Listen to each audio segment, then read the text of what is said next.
the first topic we're going to be talking about today. Yes. Quite a divisive topic and one that is of recence. It is the declaration from President-elect Donald Trump that Canada should become the 51st state in the United States. That's a big one, yeah. It's a big one. It's a fun one. Very recent, and I'm sure either way you'd have a lot of opinions of it. So we have a little fun little coin here. It's not an official coin. It's just a coin-shaped object that we could find. One side has a little happy face on it. I'd say the happy face will be heads. And that will be the yes of the argument. Okay. And then tails will be the no to the argument. So so do you call what it is? Spin and win. Sure, yeah. I'll, what would I call? I guess you call, as we flip the coin, I suppose. I haven't flipped a coin in quite a while, so I hope I don't send it halfway across the studio, but okay.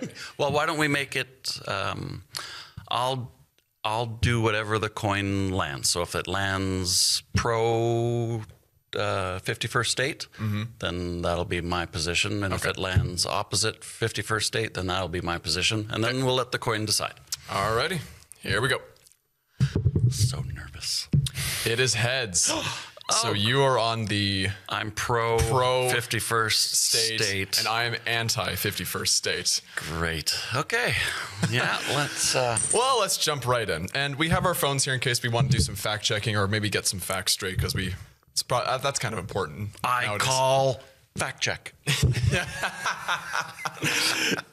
We slam our hands down in the middle of the table once we decide that some facts need to come in. So correct. However, before we start, we have to get one thing over with. Oh, the most beautiful sound in the world. Oh, isn't that amazing? Full stereo. I don't have Coca-Cola. I just have boring water. We're not sponsored by Coke. Not a sponsor. Not a sponsor. We have to be very clear about that. We should have taped up the logo, but I just still got Santa on there, for gosh sakes. Well, I think it's perfect that for you being pro 51st state in this argument, you're drinking a drink from an American company. So I think that's quite fitting. It's a good question. I wonder where they can this stuff. I never even looked it up. But yeah, definitely an American company. And well, as you are well aware, American products and services have infiltrated our country for a long, long time.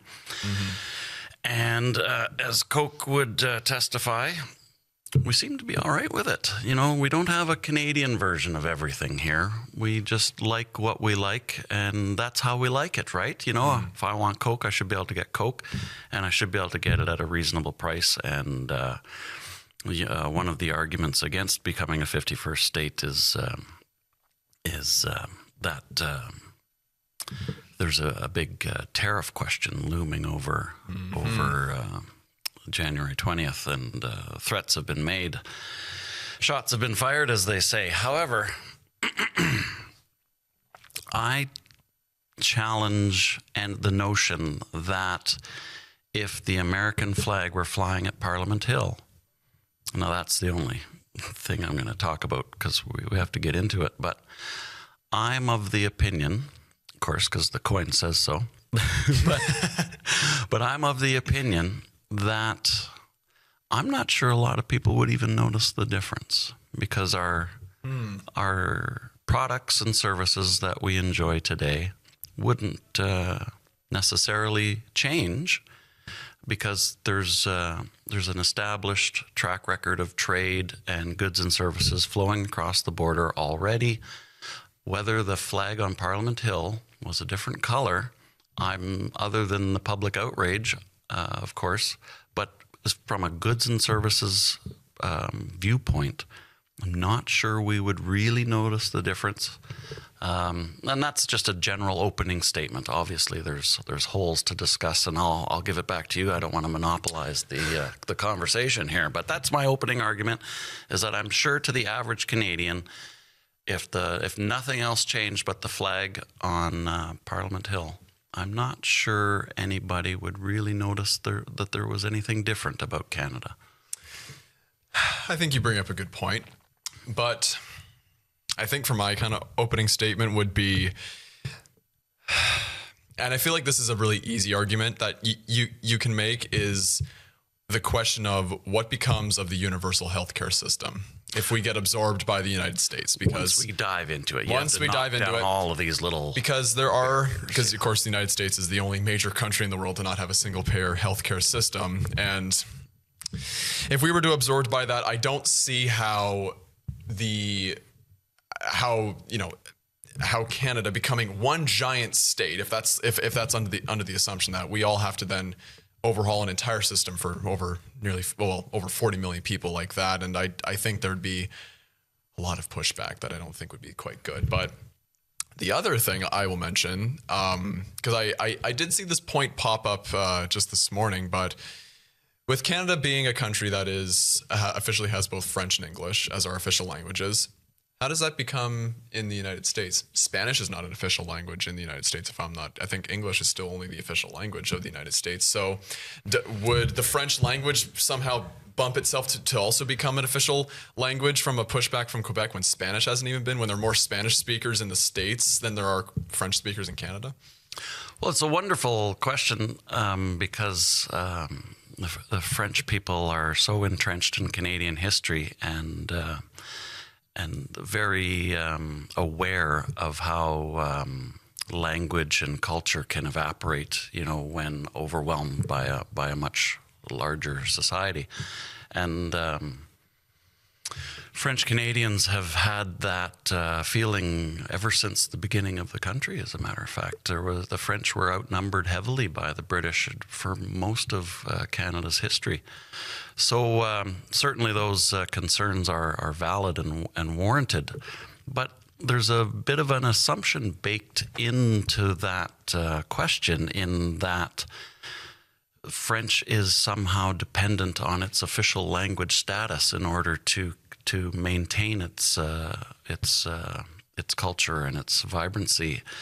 And I think that, as a separate issue, would have to be demonstrated or proven for me to really worry about the French culture being absorbed.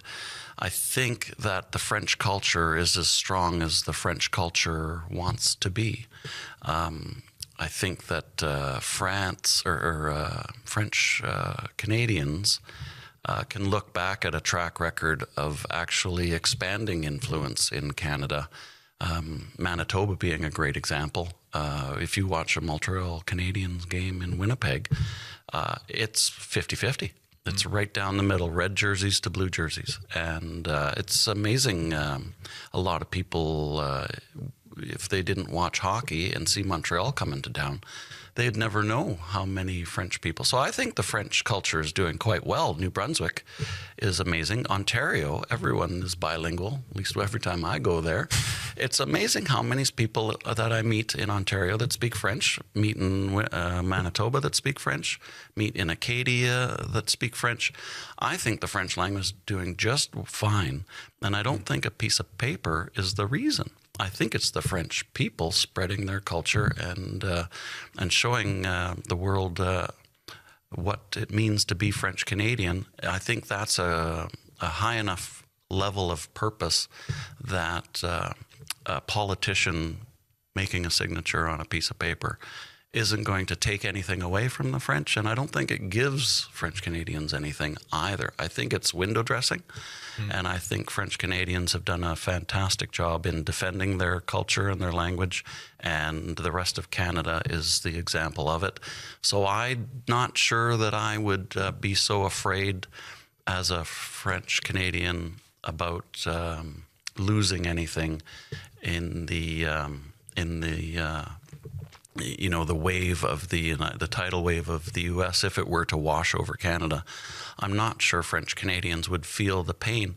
And using the United States as an example, and the example that you brought up, Spanish is doing just fine in the U.S. It's probably their, might get fact checked here.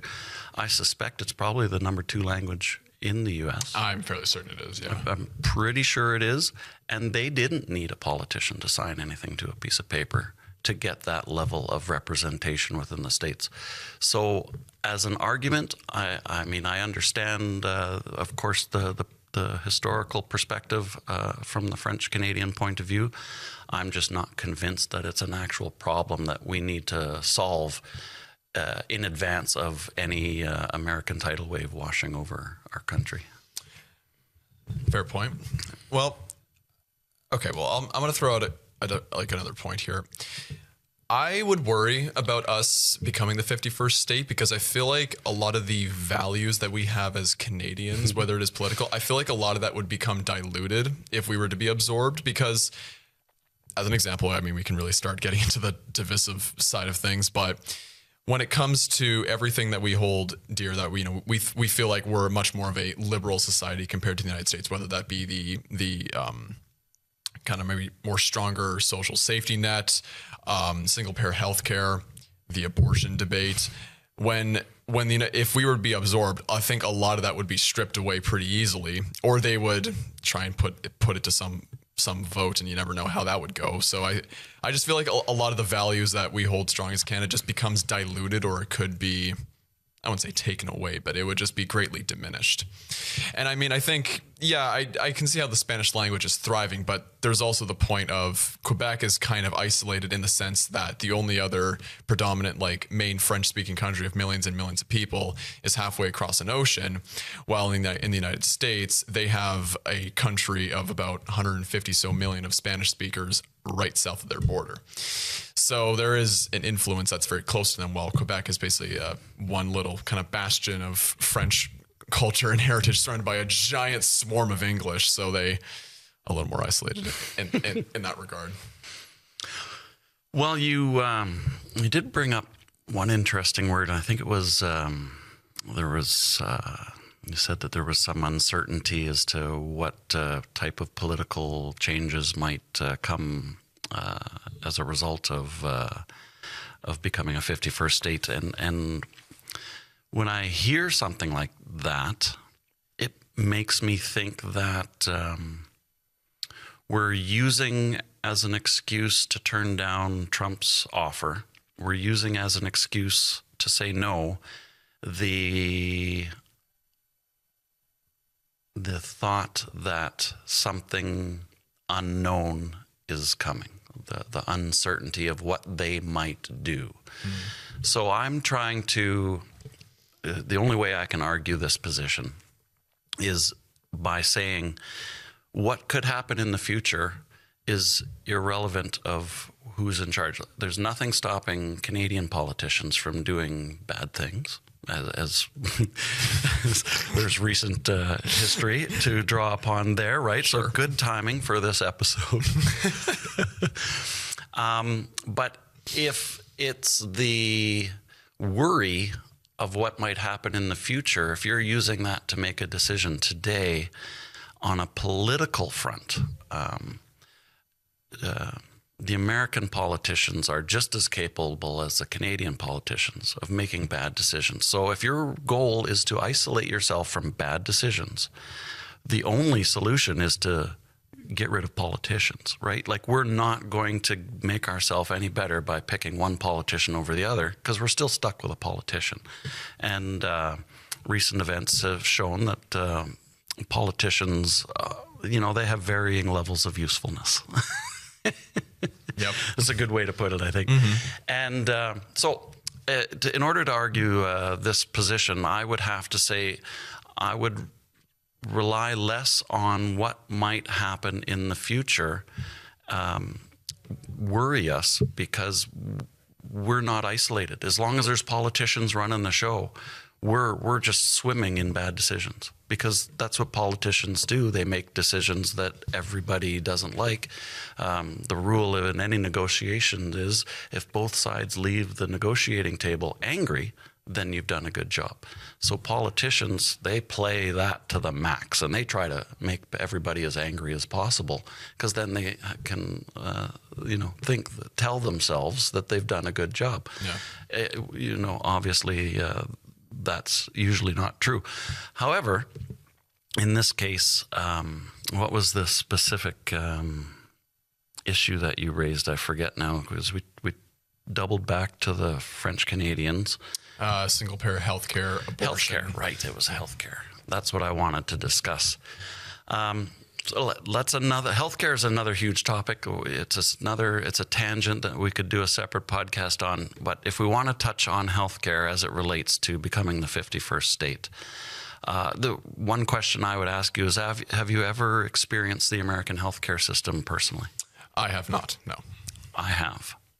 In fact, I broke a bone and needed to have it set and x-rayed and all of those wonderful things. And being just a visiting tourist Canadian, I had no clue what I was doing. So I just drove down the street until I saw a hospital. Mm-hmm. I parked in the hospital and I walked in. And my first question to them was, am I covered? Does my Canadian Blue Cross work down here in the States? And the attendant at the hospital, as soon as I started talking about whether I was covered, as soon as she sensed that I was asking a question about coverage, stopped me in my tracks and said, "It is illegal for us to talk about coverage with you. Our only job, the only thing we're allowed to do right now is to treat you. What happens after the fact, that's for the accountants, that's for the lawyers, that's for the bill collectors, that's for whoever needs to be involved to do their thing. But right now, because somebody was denied service for not having coverage, they passed a law in the States that says if they walk into a hospital, you got to treat them. Doesn't matter what they're wearing, doesn't matter what they look like. Nothing matters except whether they get treatment." I was a little surprised by that because I thought they were how are we getting paid? I thought that was rule number one, being in America. And I was surprised to find out that the attendant, didn't care less about how this was all going to get paid for. She just cared about making me better. The funny thing was that it turns out Canadian Blue Cross, they've never heard of it in the States. So I got a call from a collection agency asking me, how am I going to pay for my bill? And my bill was crazy. Yep. So I said, I have no idea how I'm going to pay for this bill because I'm Canadian and I don't pay for Medicare. I don't pay for healthcare. Look, it says right on your form, I'm Canadian. I don't even know why you're calling me. You don't call Canadians to pay for healthcare. Nope. But the Americans, as we know, they do things a little bit differently. So to get out of it, basically, what I had to do was give them the phone number for Canadian Blue Cross, because in America, they've never heard of Canada, number one. And they've certainly never heard of Canadian Blue Cross, because they only have their Blue Cross, and that's as far as Blue Cross goes. I gave them the number to Canadian Blue Cross. Everything was covered. But as for quality of care, lineups, zero. I walked right up to the attendant. She gave me a form. That form took 30 seconds to fill out. It was simple. 30 seconds later, there is an attendant waiting for me to take me to a treating room, waiting for me to fill out the form. We go straight into the treatment room. The x-ray technician comes in, gets me to fill out another form, the quick one, 30 seconds, straight into the x-ray. I was in and out of that hospital with a cast and an x-ray, 30 minutes. Wow. Doesn't that blow your mind? Yeah. Well, my friend was waiting for me in the parking lot. He said, I'm just going to go back to the hotel. I'll wait for a little bit just in case they can't treat you, in case they don't cover you. So I'll wait for a half an hour. If I don't see you, I'll go back to the hotel. Call me when you're ready to get picked up. He didn't even leave the hotel or parking lot. I came out of the hospital with my cast. It's like, what the heck? I said, I know. Isn't this amazing? How the heck did that happen? That's incredible. Yeah. Clean, beautiful facilities, clean, helpful, friendly staff, no lineups. There wasn't a single person in that hospital that didn't even look happy to be there. I know I'm extrapolating a little bit, but what I'm trying to impress upon you is that it was a pleasant experience, start to finish. It wasn't not how healthcare should be, but how I wish healthcare was. Except for that big bill at the end. Yeah, we'll see. And I think that's the main big argument that people have against it is the high costs and whatnot. But to me, how I see it, because again, I'm not an American citizen and I'm still pretty young and I have not been treated in an American medical facility. But the one thing that I like maybe the one argument that I might hear, for like the whole Medicare thing and the coverage is, well, if you have your insurance and if you have good coverage from your job, everything's will be okay. Okay, but it shouldn't be down to what job you have to what type of coverage you have, because if you have a really slimy boss that keeps dabbling in this whole thing of I might fire you, you might think, okay, well, my ability to maybe only have to shelve a $2,000 cost for a heart attack, suddenly I get fired next week and then I might have a heart attack. Then all of a sudden that becomes 20,000 because I had a bad boss. That I think is a little unfair. I think in some ways, but I won't argue that the of the quality of healthcare. That sounds like that was amazing. What state was that in? Do you remember? It would have been Texas, as a matter of fact. It was in Dallas, Texas, or Houston. Yeah. So, I mean, a rich state, a very rich state. I would maybe argue that maybe your quality might not have been as good if you maybe were in a more impoverished state. Maybe not. But I don't know. I'll give you another healthcare example. Sure. Canada versus the U.S. My boss worked for well, he wasn't my boss technically then. Well, a friend of mine worked for the Canadian government, and he and his wife were trying to have a baby. They were unsuccessful, went into the medical system to seek help, and the help was in the neighborhood of $10,000 for, I think it's IVF treatments, it's called. And luckily enough, my friend who worked for the federal government, he was covered. So that $10,000 bill was covered by his health care plan because he was employed with the federal government. So he had a pretty good health care plan. And of course, they covered fertility treatments for him and his wife, which was amazing and wonderful. And yay, Canada! The first treatment didn't work. No pregnancy. All right. Well, what do we do now? Well, we can try again. Okay, what's that going to cost? $10,000 all over again. My friend contacted his health care provider, or his health care insurance, or his federal government health care plan administrators, and said, I'd like to do a second round of the IVF. And his health care provider insurance said, sorry, your plan only gets you one attempt. And well, okay, what are we going to do now? So him and his wife started saving up. And you know what? We can't do it today, but maybe in 2, 3, 4 years, we'll save up our $10,000 and we'll go and do it again. So that was the plan. In that time, in the 3 or 4 years that they had given themselves to save up their $10,000 to do the treatment again, he had a job offer. And he worked for, the job offer was for an American company that ran a subsidiary, I guess you would call it, a satellite, whatever. They had operations in Canada, and they were hiring. My friend applied for that job, received that job, worked for if I said it, you'd know who it was, a major company in the United States. And his wife said, well, what's their policy on, repeat IVF treatments? That's a great question. I'll ask. He contacted his new American health plan. Okay, how does this work in Canada? We have a lot of dots to dot, or I's to dot and T's to cross here. Bottom line, when he phoned his American healthcare provider to ask about IVF treatments, they said it's paid for, unlimited, try it as many times as you want, you are covered. And that was a non-governmental organization. It's a private American firm. They're huge, I'll give them that. But still, it's a private American company out health planning the Canadian government.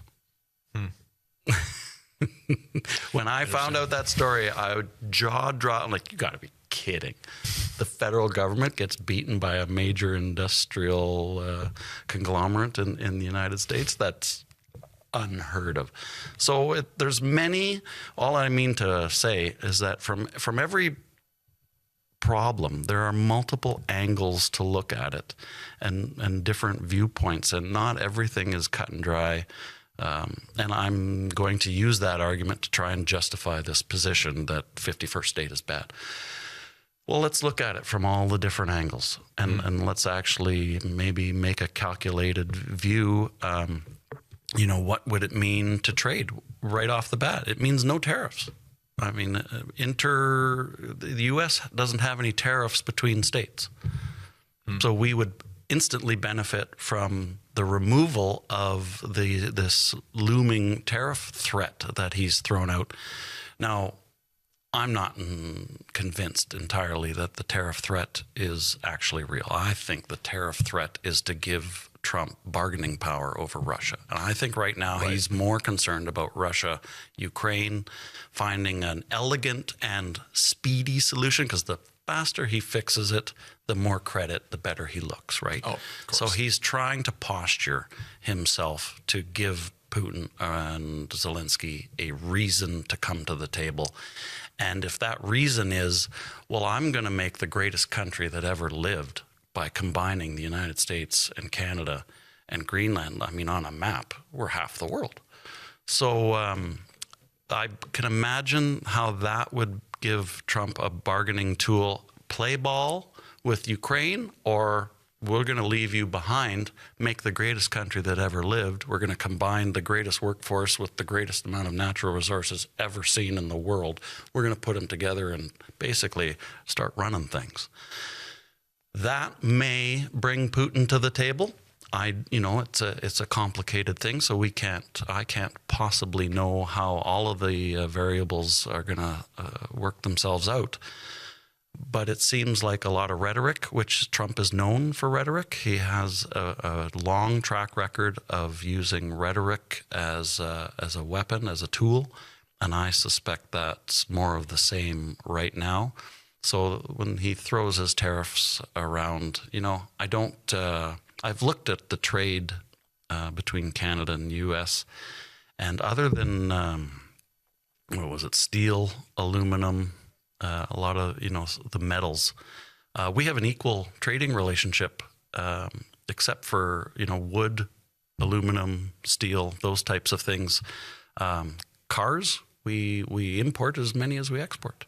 So there's no trade imbalance. There's no subsidization, as Trump would say that he's subsidizing the United States or subsidizing Canada. I don't know how he justifies that statement, because all they really do is buy our oil. Everything else is fairly equal, except for the steel and the wood and the aluminum, of course. But most of the products that we import and export are on an equal basis, except for steel and except for oil. Everything else, pretty much even give and take. So whatever tariffs he throws are going to hurt him just as much as they hurt us. And,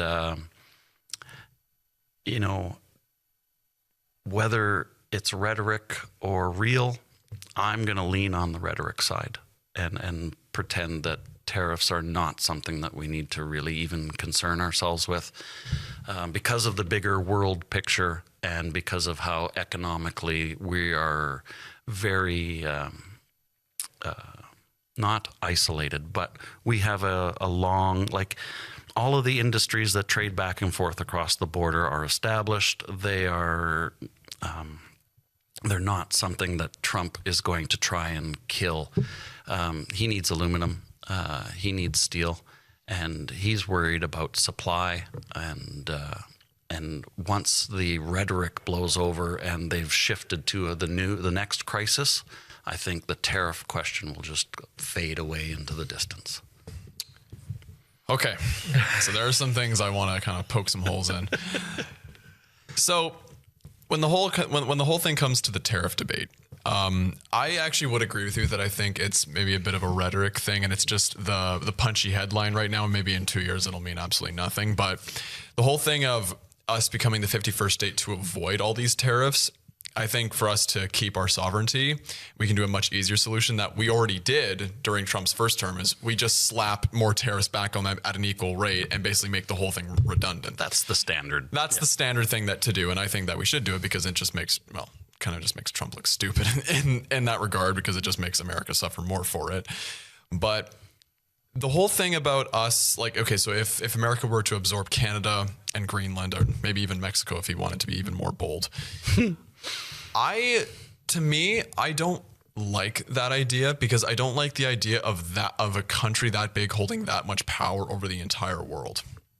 I think when you have that kind of absolutist power, we control, the best workforce, we have the best resources. They can push any country around that they want, even countries that don't have anything against the United States or don't want anything against the United States, because Donald Trump is so egotistical and maniacal. He can just go demanding whatever he wants against maybe poorer countries because you're not giving us supposedly what you should be giving us, or so then because of all of these accolades and all of the and all these bargaining powers he has against these countries, he can pretty much make them do whatever he wants. And if he wants to slap more tariffs on other countries, especially poorer ones, like I feel like there's a lot of unnecessary consequences that can be suffered, like civilians and maybe some of those other countries could suffer because of whatever Trump or whatever policies like a giant powerhouse of a country would have.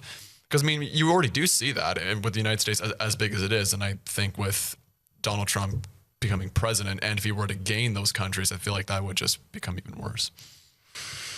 Well, that's an interesting argument.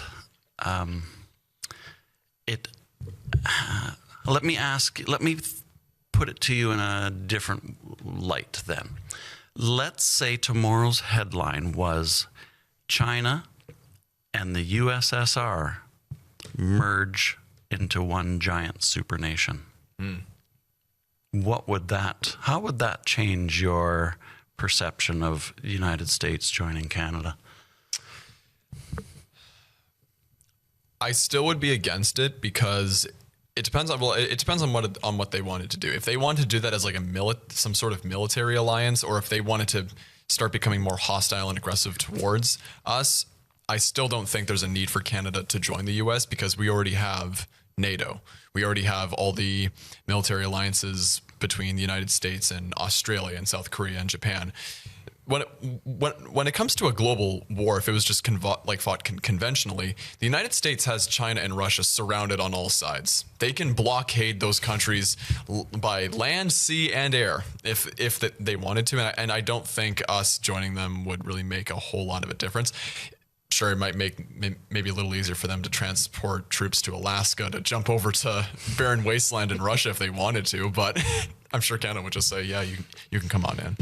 But probably, I don't know, in terms of a trade or like an economic union, I don't know. I still don't think that we would need to join them because I think the West could just, there are a lot of pushes by politicians from several countries about becoming less economically reliant off Russian natural gas and oil, become less economically reliant on China.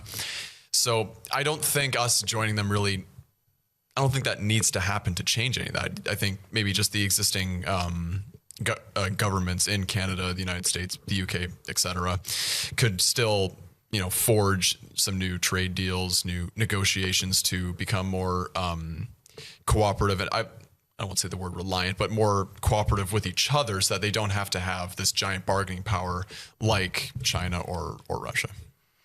Well, and you bring up a good point when you talk about Europe.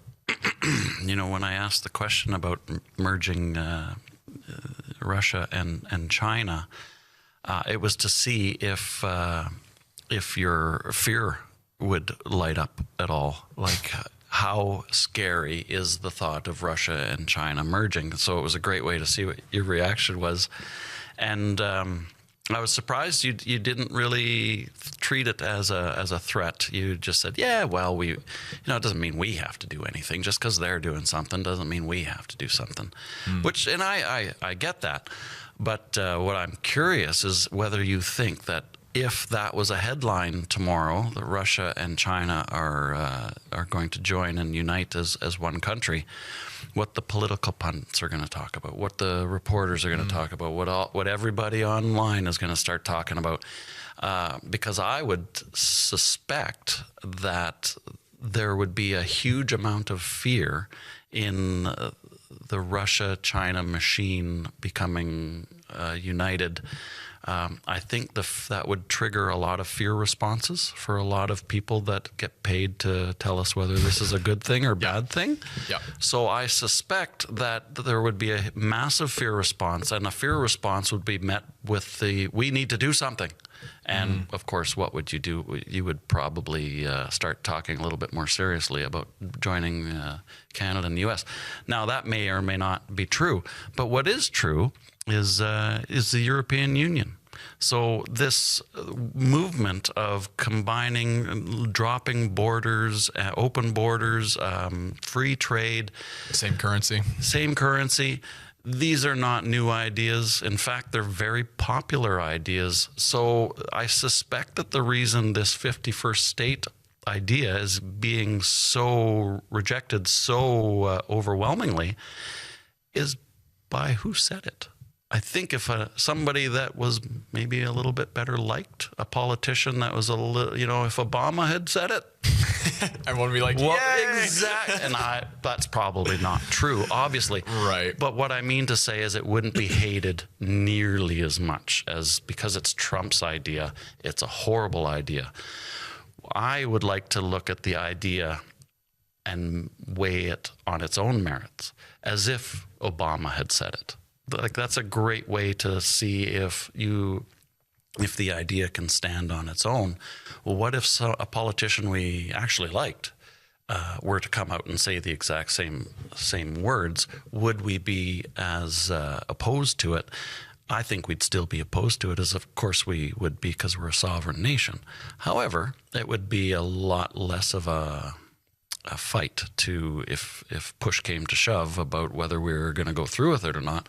I don't think people would kick and scream quite as hard as they are, because Trump's the one given the words, and we all know Trump's general opinion is that he might be good at appeasing his base. Whether he is a world stage kind of person, I think that's the fairest argument against Trump. Is on a world stage, he's what would they call it? Brass, uncouth, I guess, those types of things. Whereas Obama was the statesman, and, he was very polite, gentle. Yeah. He's everything you want your representative to be. And you can totally understand how somebody would look at that on TV and go, yes, that's what I want representing my country. He looks like somebody that represents a country. Calm, level-headed. Yeah. And when you have Trump coming in with... Well, I know, and his hair is 3 feet to the left of him, and that's true. And he's yelling at the wind so hard that nobody can hear him.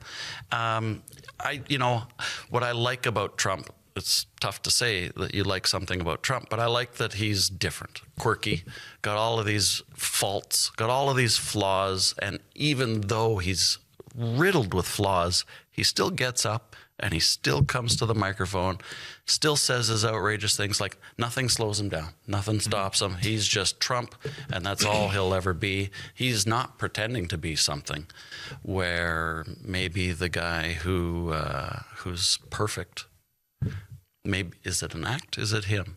I don't know. In Obama's case, I have no way of knowing. Never met the guy. That could be exactly what he is, but I don't know. But I do know what Trump is, because he's not trying to pull the wool over anybody's eyes. He's like, I'm a brass, uncouth guy that likes to bully and manipulate, and that's what you're getting when you elect me. So, if you're going to weigh them on terms of honesty, you kind of have to look at it a little bit differently. And I still say that if Obama had come up with a good merge proposal, I'm not certain we'd still have the same flags. Well, Obama wouldn't say that because no other politician would say that. Donald Trump would be the only one to say that. And Trump is honest, sure, but I think and still getting up and saying your piece no matter what anyone thinks, that's an admirable trait until it becomes the byproduct of a disgusting amount of ego and narcissism, which Trump, I think, has inherited more of than almost any other mainstream politician that's not a straight up dictator. So I don't think that any politician would really want to say that. And I think whether or not it's the real or the fake politician, I think, your parents would always say, whenever you go to a party, act your best and be the best version of yourself that you can be.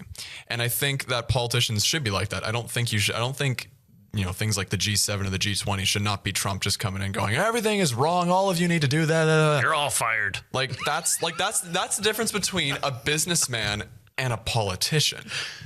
So I don't know. But when Trump gets up and he says all of these very honest things, sure, yeah, maybe he is being honest, but I think that again, it's the unfortunate byproducts that you might not realize.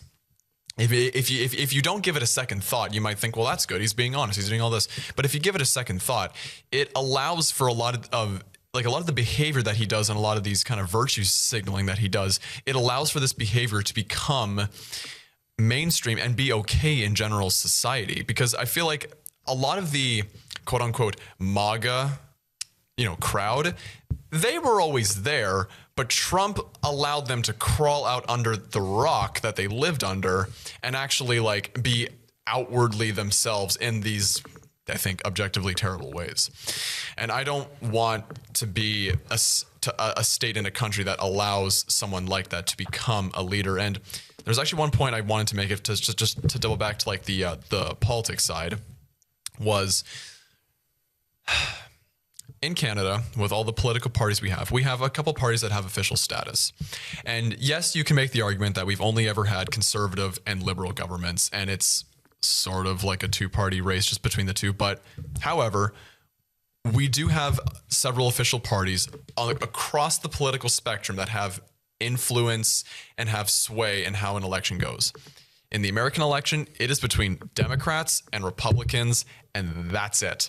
That is the only alternative. And even then, I don't think Democrats and Republicans are even a good representative of the political spectrum, because in actuality, the Democrats and the Republicans are both on the right side of the political spectrum. The Republicans are the right side of the right, and the Democrats are the left side of the right. I think the Canadian Conservative Party is a lot closer to the Democratic Party in the United States. But the difference is in Canada, regardless of how much support they have, the Bloc Party, the NDP, the Greens, they would all be done, because they would have absolutely no sway, because none of those parties have any mainstream power in America. And again, for that matter, there's no more than two parties that have mainstay in America. The last time that a major third party candidate was around was Ross Perot in the 90s. And I mean, in the first election, he ran as an independent, and he's only able to get his message out there because he was a billionaire who bought 30-minute segments to tell people his message. And I don't really see that happening in Canada. And I don't think the NDP or the Greens would try and commit to that, because I don't think they're dripping in that amount of money like Ross Perot did in that day. So I would be very, very disappointed that our political options would be solely limited to Democrats or Republicans, because historically, the NDP, they've come close to winning, like in 2011, for example. I mean, to be fair, the Liberals tanked their own riding, but Jack Layton and the NDP became the official opposition. So there is still that possibility for more than one party, especially parties on the left side of the spectrum, to at least have a say or an influence in the government, when Democrats and Republicans are just two right parties that have basically been running the country ever since the beginning of time. Well, I mean, I'm trying to think of the last time that it wasn't a Democrat or a Republican. I mean, because way back in American history, you had the Whigs, you had the Democratic Republican Party. And there's a Communist Party even. There's a Communist Party too. Yeah, exactly. There is that too. But That's what I'm saying. I'm just saying, I think, again, in the case of Donald Trump, I think there's just a lot of unfortunate byproducts that come with maybe some of these traits that in isolation, maybe they're a good trait or an admirable trait to have as a politician, but the unfortunate byproduct of that, I think, really sours. I think it's the cons outweigh the pros. And again, with our political spectrum, I think our spectrum would go from looking like this in Canadian politics to then us becoming a state, and it suddenly becomes this little isolated part of just one side of the wing. Now, influence, the dilution, I guess, the dilution of influence, that's a real concern, especially when we start talking about political influence and, the merits of the American political system versus the Canadian political system. Those are details that are going to have to get hammered out. Not that this is ever going to happen, but if it did happen, there's a lot more work that has to get done. What type of governance structure do we end up being? Self-government is a thing in Canada. Maybe I'm not saying that this is what should or would happen, but the counter. The antidote to the dilution of political influence is, the question was, should Canada be a 51st state? Maybe that's not a good question. But if I were to reword it and say, should Alberta become the 51st state? Right? That changes the whole question. And I bet you if we took this show and drove to Alberta and parked on the side of the street and asked that question, I think you know what a lot of answers would be. Yeah. Now, Alberta doesn't speak for the country, thank God. And Amen. However, when you look at the problem from their point of view, you can almost kind of see what that would mean to a place like Alberta. And then if you extrapolate to Alberta's a state, BC's a state, Manitoba's a state, you start to overcome that influence dilution. And of course, we're just hypotheticalizing all of this anyway. We have no idea how it would wash out. Maybe BC gets 2 states. Maybe Vancouver Island is a state. Maybe mainland BC is. These are all maybe what ifs. And, I don't like to say that because their political system is flawed and horrible and ours is so much better, that's why the two can't merge. There's different levels of governing, and they all have to be negotiated and they all have to be put to paper and then agreed to, and then we would move on. And until the dust settles on all of that, it's tough to just blanket say, well, they're bad, we're good, so we're not going to merge anything. In fact, to talk about the independent race, Ross Perot, great example. Ross Perot enjoyed amazing popularity in his run. He did the talk show circuits. Yep. Every single person that had a TV show was begging Ross Perot to come on their show. Well, what was interesting was because he, in the 1992 election, the first of the two, he did briefly drop out of the race in July 1992, I think, which unfortunately I think tanked some of his support. But right before he dropped out of the race, he was polling ahead of H.W. Bush and Bill Clinton. It was an amazing time to be alive. And just like you were saying, it's Republican, Democrat, Republican, that's all we get. And then for this lone wolf to just come out of the weeds and go, here I am, here's what I think we should do. And everybody just dropped the Republicans and Democrats and went straight over to Ross Perot and went, yeah, this guy makes sense. He talks a lot of, is strong on fiscal responsibility and strong about anti-NAFTA. Yeah. And he was also government efficiency.